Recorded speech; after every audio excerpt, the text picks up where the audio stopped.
that is from the defense to kindly, like if they would like to move to Casarina, which is there, again, next building basement area. Okay. That is under the Silver Oaks. Okay, so with this, we start with our next session. The panelists for the next, our esteemed panelists for the next session are Dr. Vinod K. Paul, who's the Honorable Member Niti Aayog. Welcome, sir. I would request hello? Yeah, I would request everyone to please settle down. And, okay, so Dr. Vinod K. Paul, Honorable Member Niti Aayog, would request everyone to please give him a round of applause.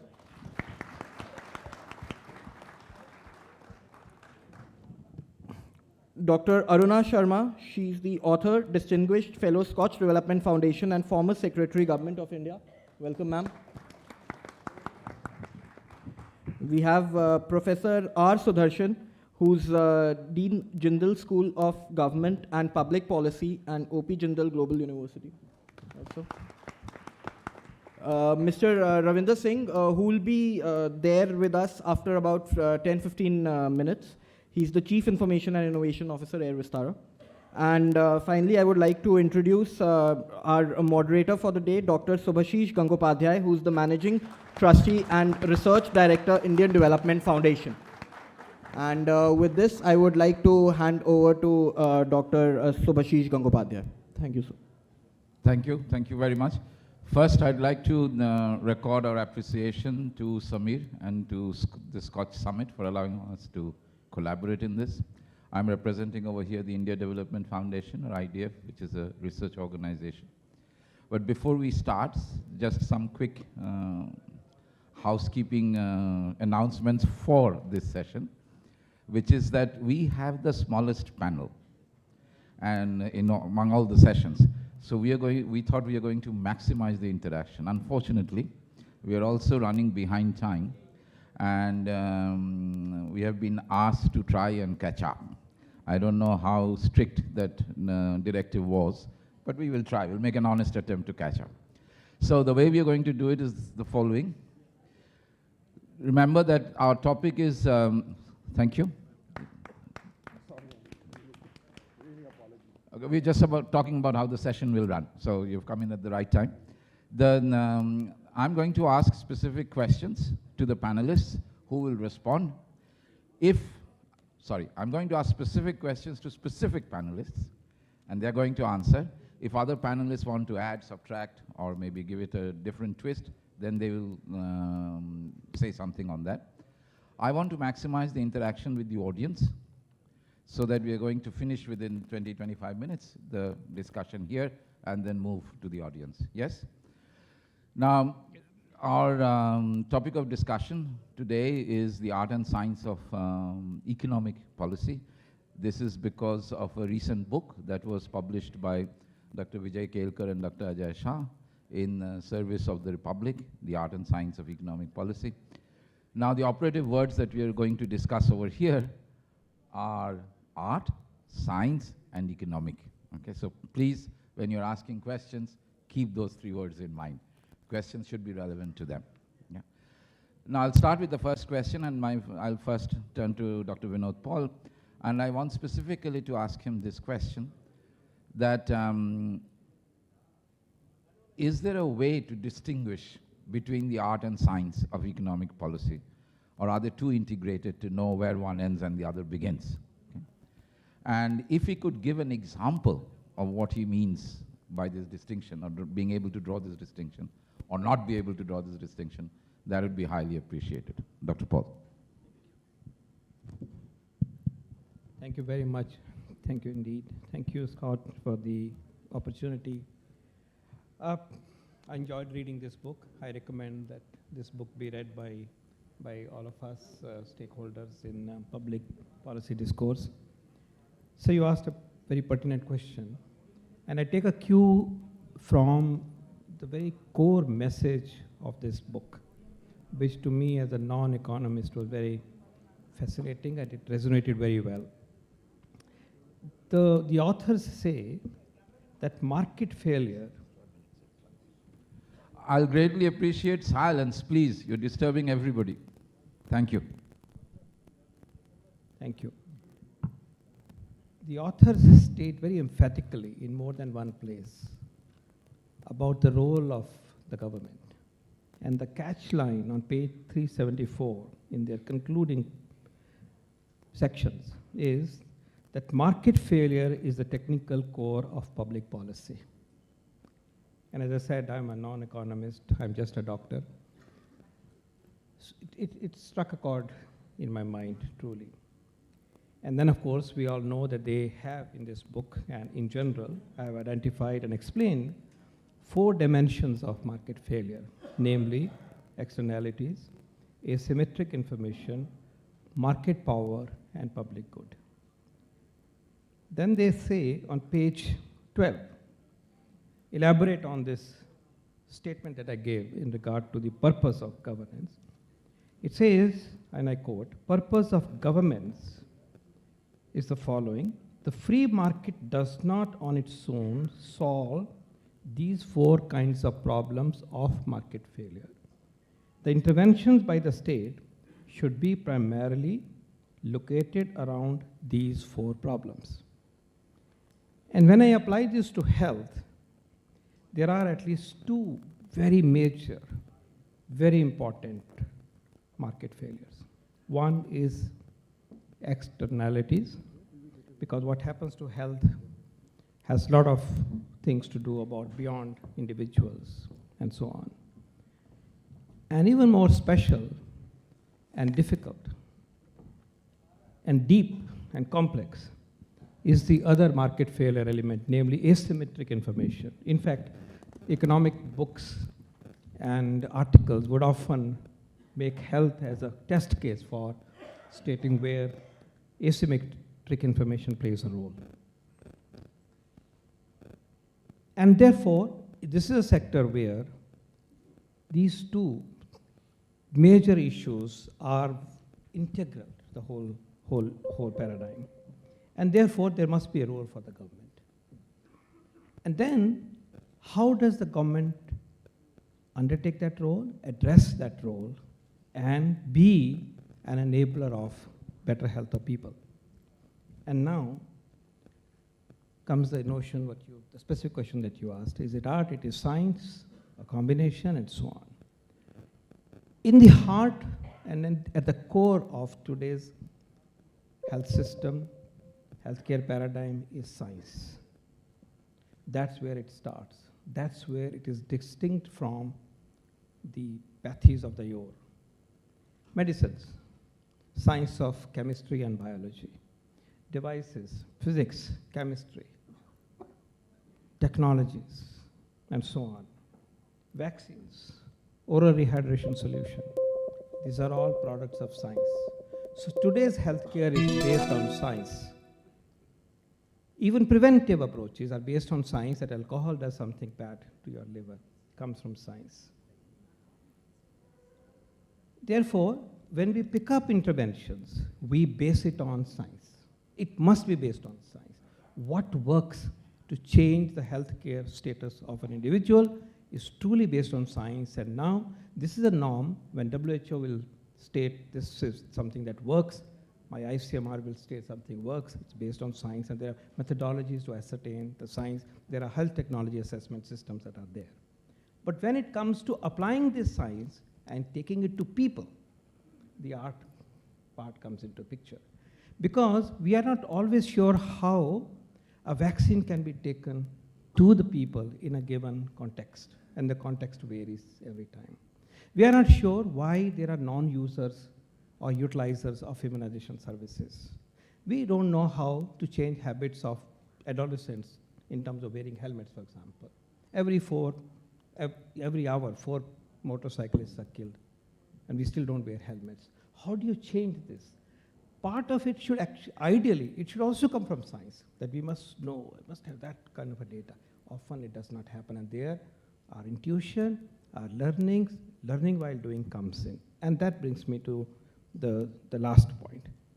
In order to do so, therefore, a recommendation in this book is very handy. that we need institutions which look at and address the issue of the how part of what needs to reach the people of our nation. And that I strongly support. We have not invested as much as we should for creating such institutions.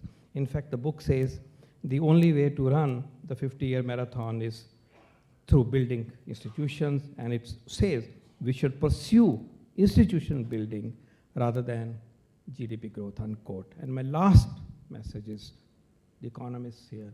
Please remember that health sector is also a great growth generator. One bed created for a hospital gives 10 to 12 jobs.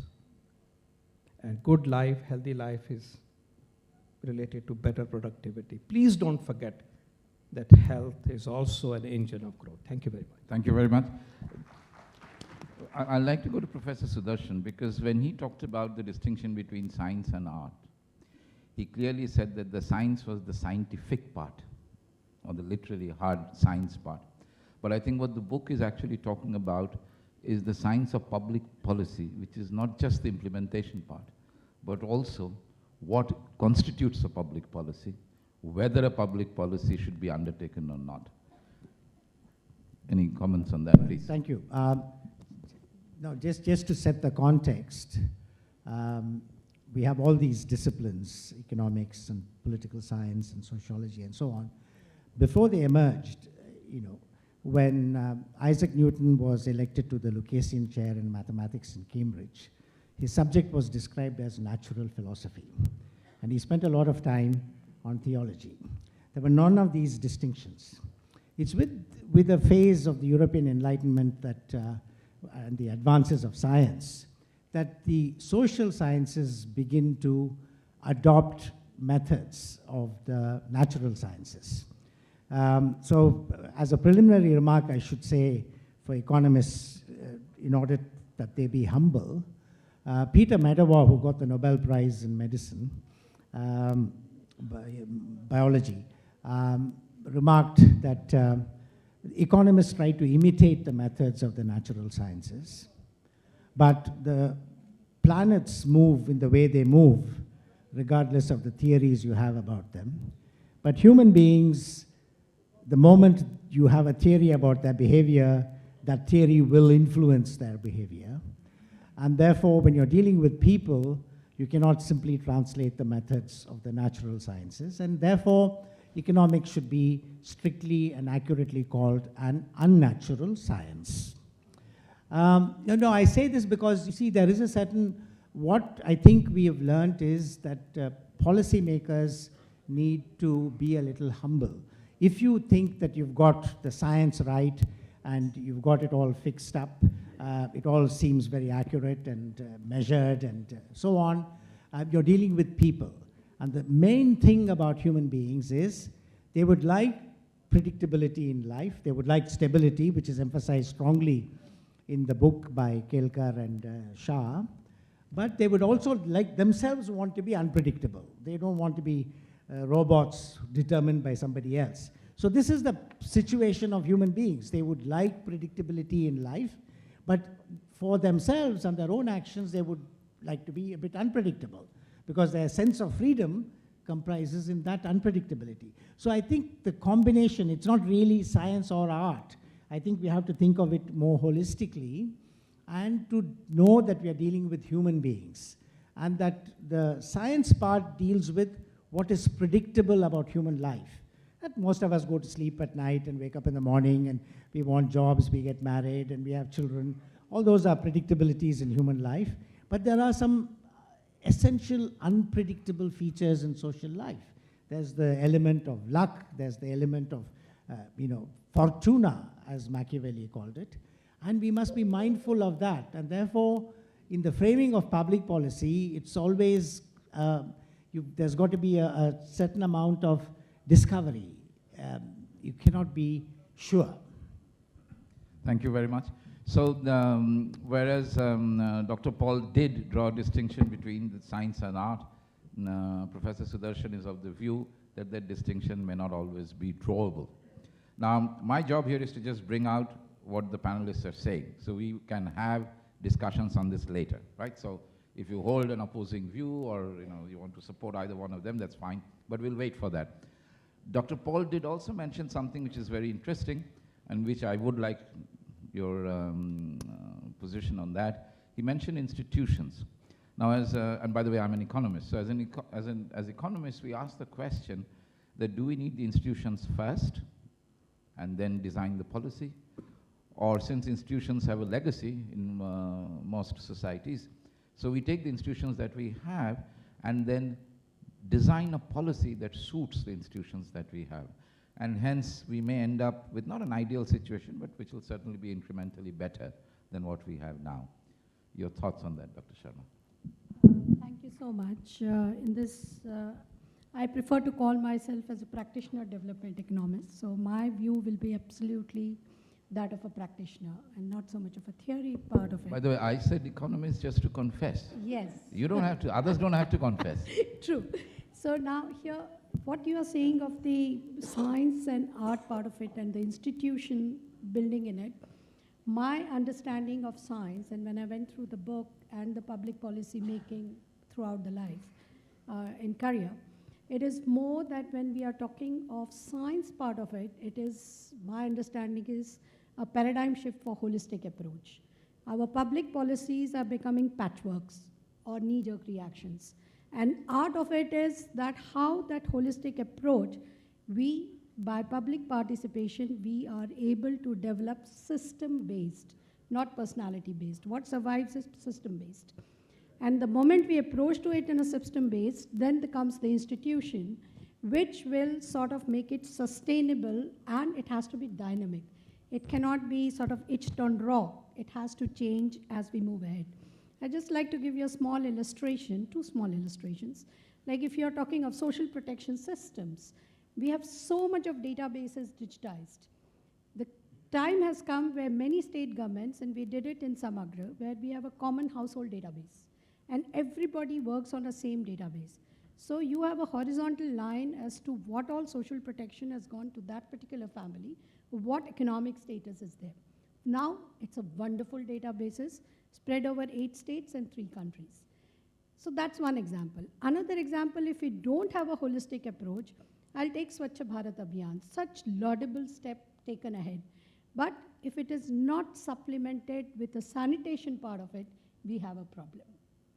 Another example, like dairying, when RCEP came, they were talking about allowing import of milk powder. Now you have a whole cycle, a holistic approach for dairying. The moment I touch one part of public policy and allow that, I finish the whole cycle.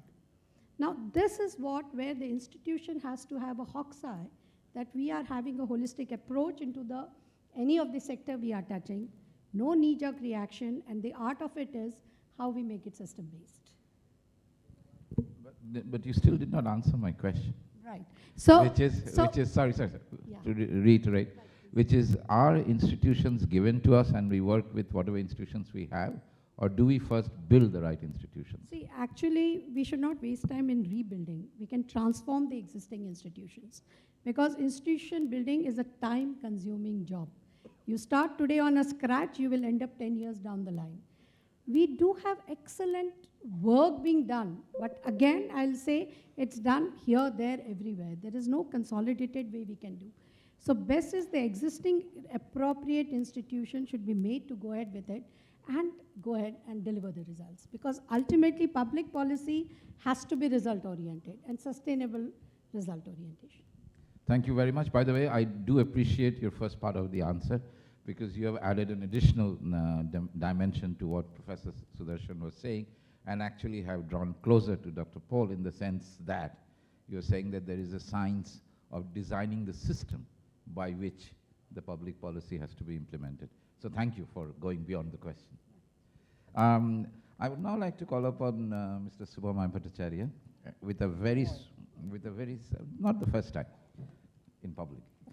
But the question that I would like to ask you is, since you have been in this field and beyond, that's why I'm asking you this question, that do you think that public policy is something that meets what the people want, or is public policy designed by experts to satisfy the people? even before they know what they want. Maybe. Yeah, I suppose I'll go with that. Public policy, whether it's been designed by experts, if I look at the experiences of what's happened in countries like India, and in fact most developing economies, you find a rush to create policies way before the markets come in. And I think that's putting the cart before the horse. You know, essentially, I'm a bit of a skeptic about this entire business of having policies. I still feel 300 years ago when Adam Smith wrote the book Wealth of Nations, the three things: enforcing contract, getting the law and order right, and ensuring that the borders of the country are policed well. A state must show its ability to do these three things before it says that I can be promoted to the next class to do something more, which is building up an education system or building up a health system. Enforcing contract is not something very arcane, it's something which is very basic. Yesterday, the NCRB data came out about the huge number of crimes. What does it show? That we don't have a good policing system. Why can't these things be first handled? Women's safety depends on a smart policing system. It doesn't require, and it can never require, policies. It is about having boots on the ground. I don't care whether it's people, whether it's closed circuit camera, whatever it is. These are some of the very basic things. The private property of a guy who sets up a shop, sets up a thela on the roadside, his safety and his faith in the democratic system works well when, if that jhola is appropriated by somebody, stolen by somebody, he gets it back within 24 hours through the court system. These are the basic building blocks of a democracy. Mr. Smith wasn't wrong, and I think that's where, so I fully agree that public policy often is a substitute for not doing these basic things and instead adopting stuff which somebody may have learned somewhere to solve problems which are second-order problems and often derive from the fact that the first-order problems have not been solved. If those are solved, I am a believer that many of the second-order problems can be solved. I have seen no state in India which has been able to build up a brilliant system of attracting investors which doesn't have an efficient police system. But I've seen the reverse. So I am a strong believer that often public policies are created because somebody has a yen for creating a policy rather than it's what the people need. Thank you very much. So you're essentially saying there are too many economists around. Now, I must thank the panelists that they're leading themselves to the other panelists. So since you said all these things, I think it is the appropriate moment to go to Mr. Ravinder Singh. I want to ask you a specific question on technology, right, which is now changing almost everything that we can think of. And much of the earlier paradigms that we're using were developed at a time when this technology wasn't there, right? And this technology is actually quite transformative of societies. So in that context, does public policy take on a completely different shift, given that we have this society transforming technology? Okay, first apologies of being a little bit late here. Look, before I answer this, I'm just an engineer. Only sexy thing about me is that I can fly an aircraft. Okay, nothing to do with economics. By the way, pilots are under radar because of technology and whether they will be required in the current. So before I answer that question, there are two principles on which my answer will be based. One, cost of compute is reducing tremendously. Okay, cost of computation is coming down dramatically. It's a factual thing. If as economists or as engineers or people who build things, if you believe in that, then my answer will be far more interesting. So that's the first principle. My second principle is a little bit off the line, given the current political stuff which is happening, that a natural language will appear between machines and humans and anywhere in between. Okay. The first one is directly related to the factors like productivity and GDP. Second one is related to the framework of policy making, which is morality, international taxation, and all that stuff. Okay. Now that's the principle on which my answer will be. So answer to your question, based upon these two principles, and I'm working myself, my research and my work and my patents are based on these two fundamental principles, is as follows. In democracies, I think narrative of policy will not change, but how you execute will tremendously change. And I can give an example, okay? If India suddenly becomes a far more glorified direct democracy, then technologies like blockchain will play a very, very important role, okay? If India becomes a very important factor for an example, in aviation trade, okay, then combination of international law, foreign policies, and tech platforms will play a dominant role. So narrative of policy and policy making will not change much in democracy or democracy leaning towards capitalism. I don't think that will change much. In non-democratic setup, it would be disruptive. That means it has to change from scratch. Maybe institutions have to be changed. So if you take examples of, let's say, Iran, for example, and if Iran wants to change itself, or if another example, which is Portugal, if they want to change themselves, or in current context, Italy wants to change themselves in the context of European Union, then their policy making will change. And who will win quickly, I don't know. There are two countries which I study, and I'm extremely proud of those countries and what they are trying to do. One is Singapore and how they are trying to utilize technology and how their policy making right from education to trade is dramatically changing. Another is a small country, Scotland. So small countries are utilizing technology, and Singapore is not changing the narrative of their policy making, but Scotland is changing that. So hopefully I've answered that question. In fact, you have more than answered. Thank you very much.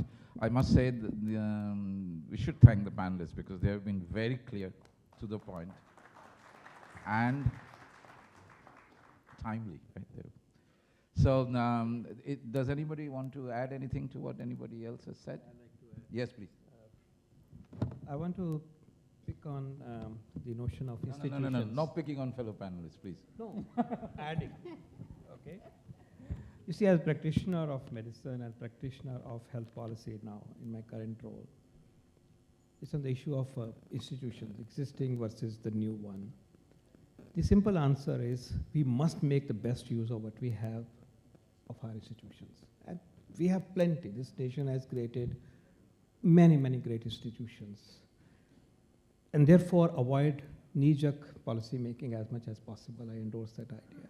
But we also have to build new institutions for which, for the paradigms for which the institutions of today are not sufficient or are not there at all. And let me give an example in healthcare again. Today we are moving toward universal health coverage, Ayushman Bharat, primary health care. Truthfully, I'm an insider. We do not have a great institution, a great platform, which can trigger enabling learnings to happen on the way. We need to build it. And let's build it. We need institutions to harness AI in so many spheres. If we have all of them, no need to create new ones. But I guess we don't have all of them in all the spheres. So I think nation building, it will involve, make the best use of our institution, invest more in them, enable them more, make them more independent and accountable, and also build new ones wherever needed. Thank you. Thank you very much. I'm happy to see that there is more or less overall agreement in whatever they have said, though the nuances are a bit different. So what you're going to do now is, unless, right? No one wants to add anything. Yeah. So then we now go to, the Economist cannot be kept. No, it's an excellent book. It makes the point that I made, that we must be prepared to admit mistakes. But where I found it wanting is it doesn't tell us enough about how to bring the public into public policy. Modalities by which you find out what is it that that people want, what is it to which they would positively respond or negatively respond, techniques of doing that. That's an art, and that's somewhat lacking. Is it art or is it political science? No, it's political science, again, is an aberration. It should be simply called politics.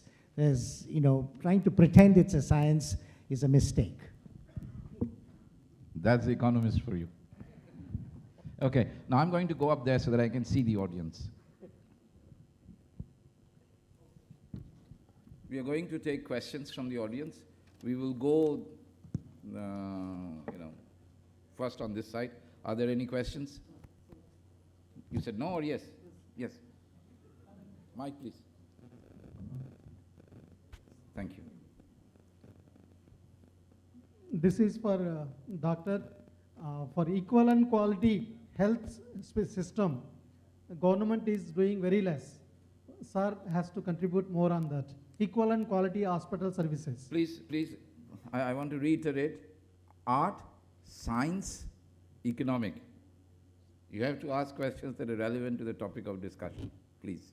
So in that context, do you want to rephrase the question? Please do. This health industry, why government is allowing health mafia? Why it is not controlling? Anybody else from this side? In the middle? Yes, please. Raj.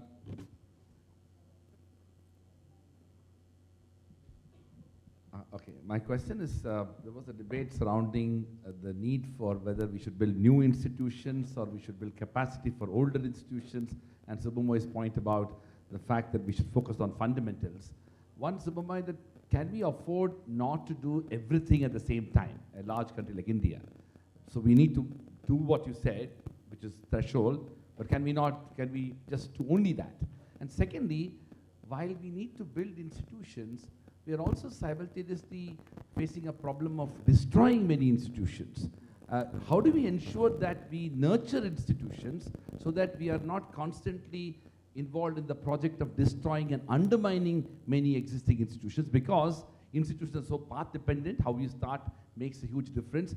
The strength of the United States, for example, is regardless of whoever is in power, the strength of its democratic institutions built over a long period of time will ensure it has a bright future. But the question is, are we in that situation in India today? Thank you. Yes, please.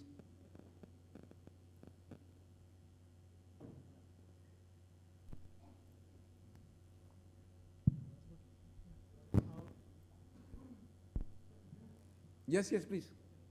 Very good evening, sir. My question is this. Indian bureaucracy is a very wonderful architecture. Even we had copied from the Weber. Still, in the public policies, we had performed very well, even compared to some of the top MNCs in the secretarial level. My question is this: there is a lot of IAS officers who is performing very well, who is talented a lot, who is stick to their integrity. Why can't we bring a performance appraisal to give them promotion to secretarial level rather than giving them in a seniority basis? So we can gain efficiency in government, and also we can achieve the targets very soon. Thank you. Thank you. So I think we'll now allow the questions to be answered. We'll come back. Don't worry.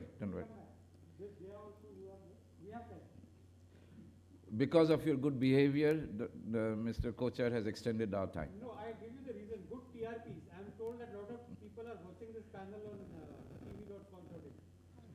So excellent. Market forces. Yes, please. Dr. Paul, I think you would need to answer that question.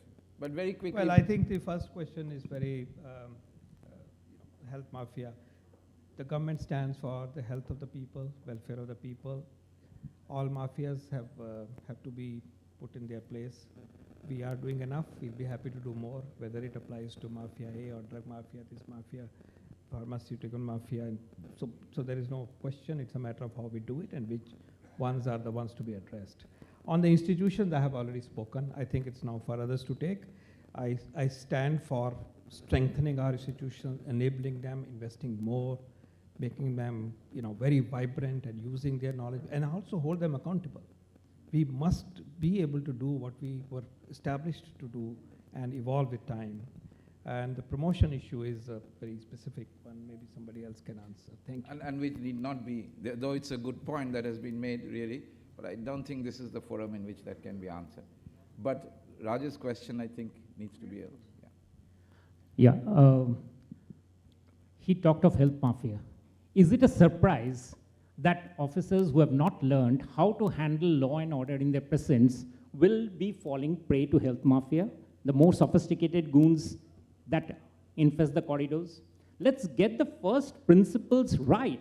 Let's ensure that those things which are needed to be fixed first are fixed first. So, Raj, I quite agree that if we have the capacity, we can build many institutions. But taking the example of USA, how many institutions did USA develop in the first 100 years? Nil. It sorted out some basic principles. I think countries have to go through the very ability of settling some basic principles. Just because India is poor doesn't mean we rush to create institutions. Mr. U.K. Sinha's book is outside.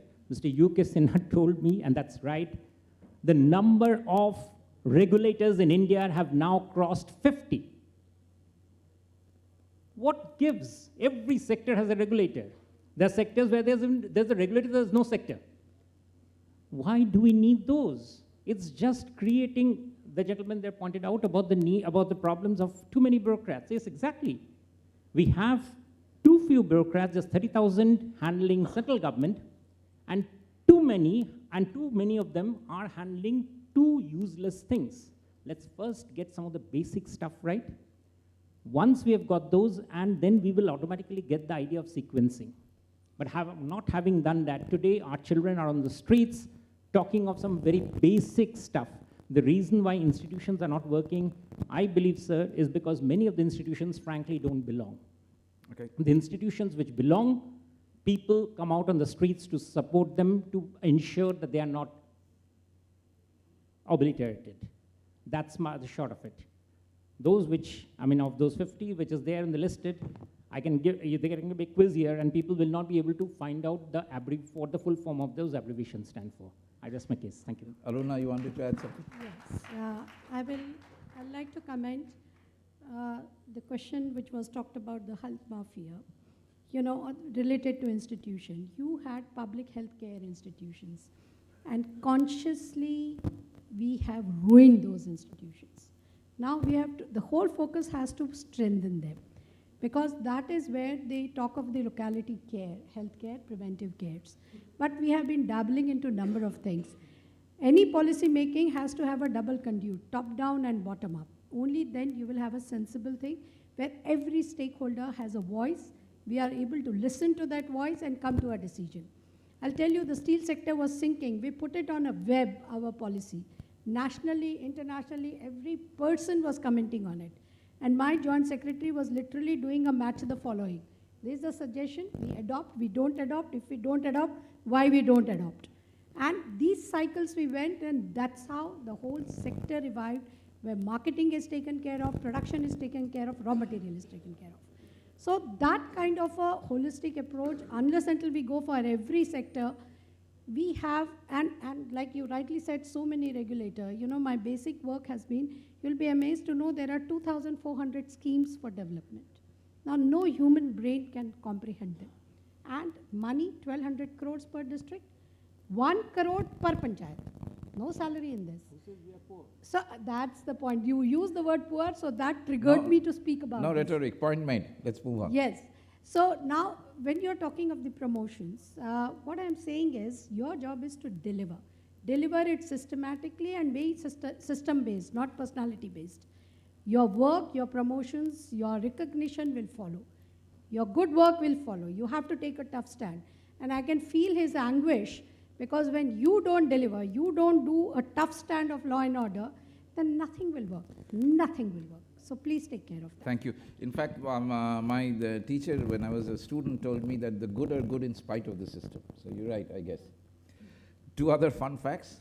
One is that most of the US laws and institutions happened after the Great Depression, which leads me to the second fact that most of us in India say that India only reforms if there is a crisis. Same thing happened with the US. Yes, Pradeep. We have less than 5 minutes. We have less than 5 minutes, so half a minute a question, please.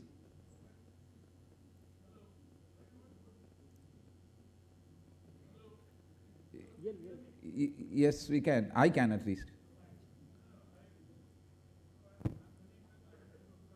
This mic is not working. I'm Pradeep Mehta. I'm head of cuts, which is going to speak in the next panel. But what is interesting about this panel is, what I would like to look at is to the tripod of science, art, and the engineering of policy making. Okay. Engineering is a very critical thing. You Yes. design an institution, and then you install an institution, and then you sense it.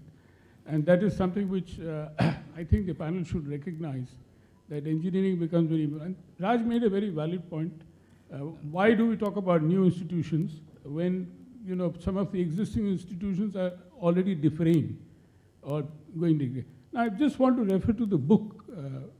Dr. Paul inspired me Pradeep, to I look. said half a minute. Dr. Paul inspired me to look at the chapter. I'm looking at page 80, and this is something which, as you know, is something close to my heart. What the authors write: at present, Indian public policy does not give pride of place to competition policy.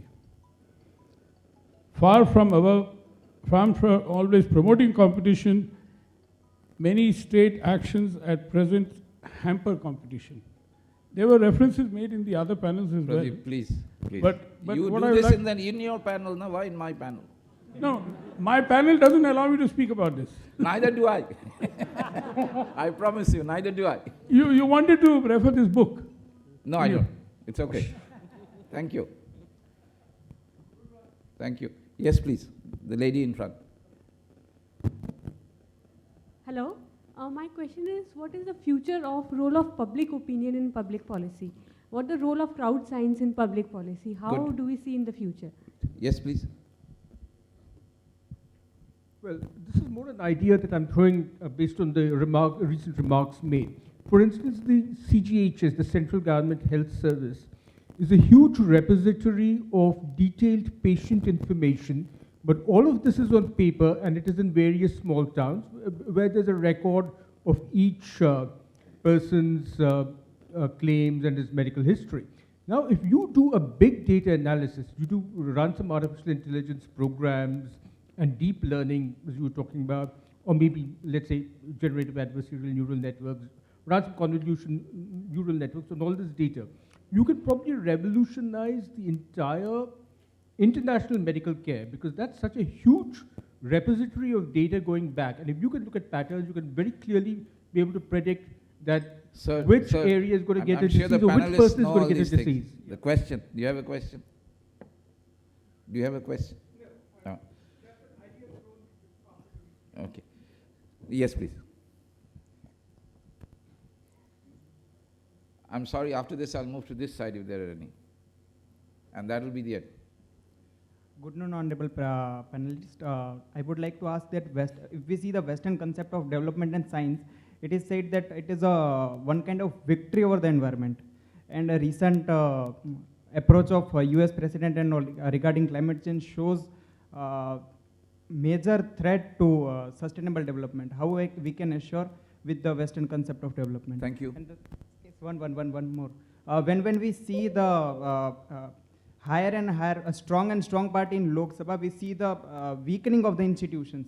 In this era, how we can ensure the strengthening of the institutions in the strong governments? Thank you. Yes, please.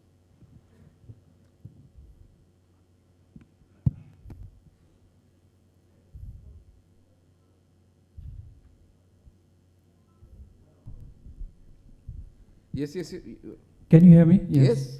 So my question is related to the policy making. Since many a time we see that the policy is like mainly like coming from the center. But if you look at the various policies, like mainly it's from the center. But the problem that we face is like if you look at the waste management and like the policies that relates to waste management, like it's mostly from the perspective that a population, like a certain town should have a population of more than 1 lakh. But there are some towns and cities like which are facing lots of waste management because of the... You heard the bell. Thank you. I think this last question, I think you may want to answer all the questions, but you may easily skip all the questions, right? You can ask your questions in Pradeep Mehta's panel.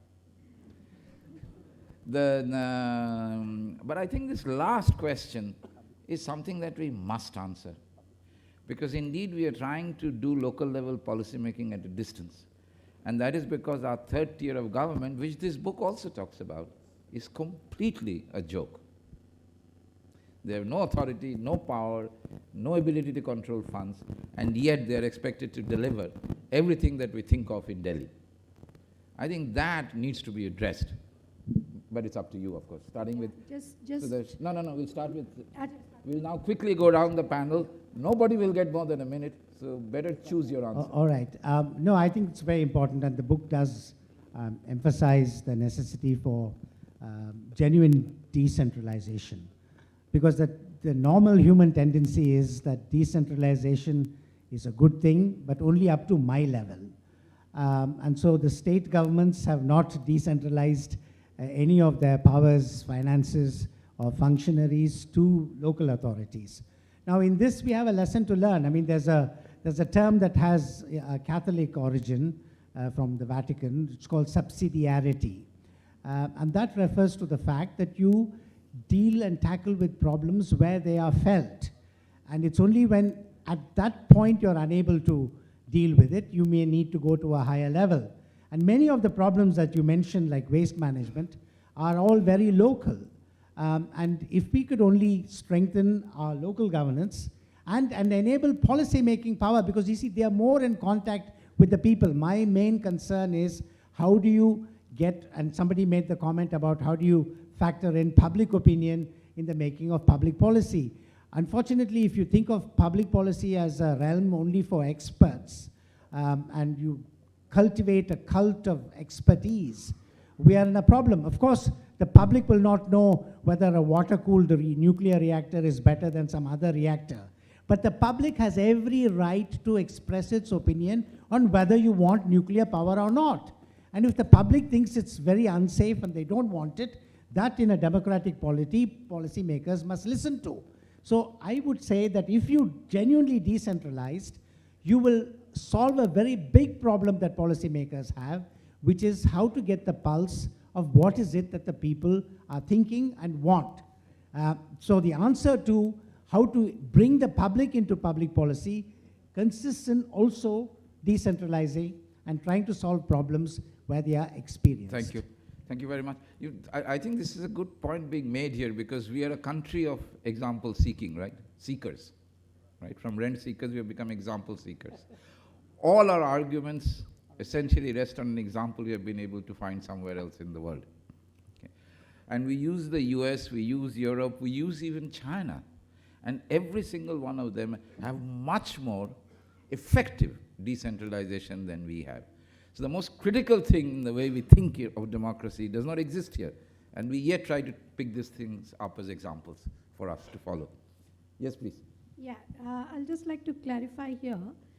The funds, untied funds, given to panchayat and urban bodies, which is a huge amount, 100% decision making is of the local government. There is no direction given, it's completely untied. So we have to remove that cataract. Similarly, the district planning, which gets 1,200 crores, it is they who decide the priority of the district. Where we have failed is these institutions' capability, we have to enhance. Aruna, I'm sorry, I have to disagree. That's where the problem. Our districts have more than 10 million people. That's 2 countries in many instances, and those 2 countries have local self-governance, which we don't have. So district is not local. We have to understand that. No. Let me again explain. There is a panchayat, there is a municipal body, there is a district. The panchayats get between 1 crore to 2.5 crores per annum. The Nagar Nigam gets between 15 to 25 to 30 crores. I don't want to carry on this discussion because for the following... And district, again, which is a part of your planning. I'll say when my time comes. Yes, please, Dr. Paul.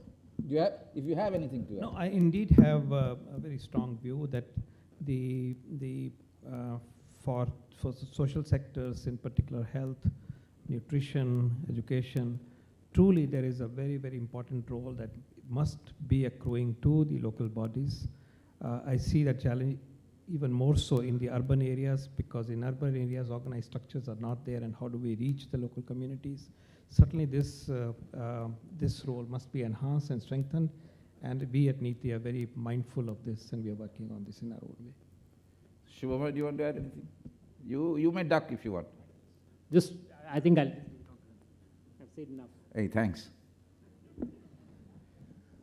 Look, my answer is going to be extremely precise. I think we need to get away from this debate of central and decentralization.